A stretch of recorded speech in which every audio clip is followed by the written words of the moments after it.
Presently the rabbit came up to the door and tried to open it. But as the door opened inwards, and Alice's elbow was pressed hard against it, that attempt proved a failure. Alice heard it say to itself, "Then I'll go round and get in at the window."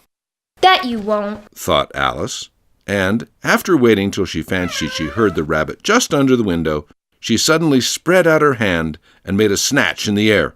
She did not get hold of anything, but she heard a little shriek and a fall and a crash of broken glass, from which she concluded that it was just possible it had fallen into a cucumber frame or something of the sort. Next came an angry voice, the rabbit's. "Pat! Pat! Where are you?" And then a voice she had never heard before. "Sure, then I'm here. Digging for apples, Your Honor."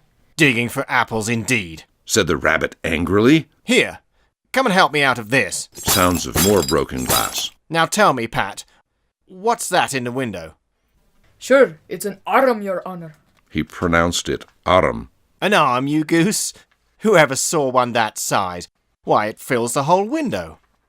"Sure it does, Your Honor, but it's an arm for all that." "Well, it's got no business there at any rate. Go and take it away." There was a long silence after this, and Alice could only hear whispers now and then, such as, "Sure, I don't like it, Your Honor, at all, at all." "Do as I tell you, you coward." And at last she spread out her hand again and made another snatch in the air. This time there were 2 little shrieks and more sounds of broken glass. "What a number of cucumber frames there must be," thought Alice. "I wonder what they'll do next. As for pulling me out of the window, I only wish they could. I'm sure I don't want to stay in here any longer." She waited for some time without hearing anything more. At last came a rumbling of little cartwheels and the sound of a good many voices all talking together. She made out the words, "Where's the other ladder?" Why, I hadn't to bring but one. Bill's got the other. "Bill, fetch it here, lad." Here, put 'em up at this corner. "No, tie 'em together first." "They don't reach half high enough yet." Oh, they'll do well enough. "Don't be particular." Here, Bill, catch hold of this rope. Will the roof bear? "Mind that loose slate." Oh, it's coming down. "Heads below!" "Now who did that?" It was Bill, I fancy. "Who's to go down the chimney?" Nay, I shan't. You do it." That I won't, then. "Bill's to go down." Here, Bill, the master says you're to go down the chimney. "Oh, so Bill's got to come down the chimney, has he?" said Alice to herself. "Why, they seem to put everything upon Bill. I wouldn't be in Bill's place for a good deal. This fireplace is narrow, to be sure, but I think I can kick a little." She drew her foot as far down the chimney as she could and waited till she heard a little animal, she couldn't guess of what sort it was, scratching and scrambling about in the chimney close above her.